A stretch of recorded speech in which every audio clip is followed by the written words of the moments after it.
Ang pagdating po ng Panginoon ay walang tinakdang panahon at oras. Okay? Lahat po tayo na-excite because the second coming of the Lord Jesus Christ is the blessed hope of the church. Ito po yung dakilang pag-asa ng iglesia o ng simbahan o ng mga mananampalataya. Pero hindi po natin alam kung kailan siya darating. That is why marami po mga mananampalataya na nagsasawa na sa paghihintay.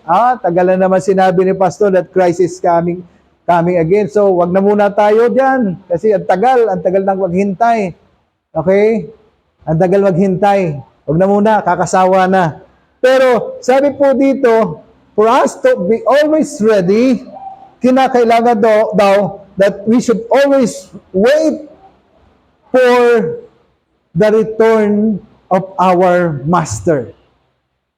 Lagi tayong naghihintay. Ibig kahit anong sitwasyon, anong panahon na dumarating sa ating buhay, lagi tayong naghihintay sa kanyang pagbabalik.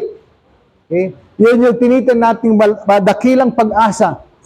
Yun yung tinitingnan nating dakilang pag-asa natin, yung pagbabalik ng Panginoon. Ibig sabihin, hindi tayo pwedeng masway ng anumang mga bagay sa ating paligid. Hindi tayo pwedeng ma-defocus ng anumang mga bagay sa ating paligid.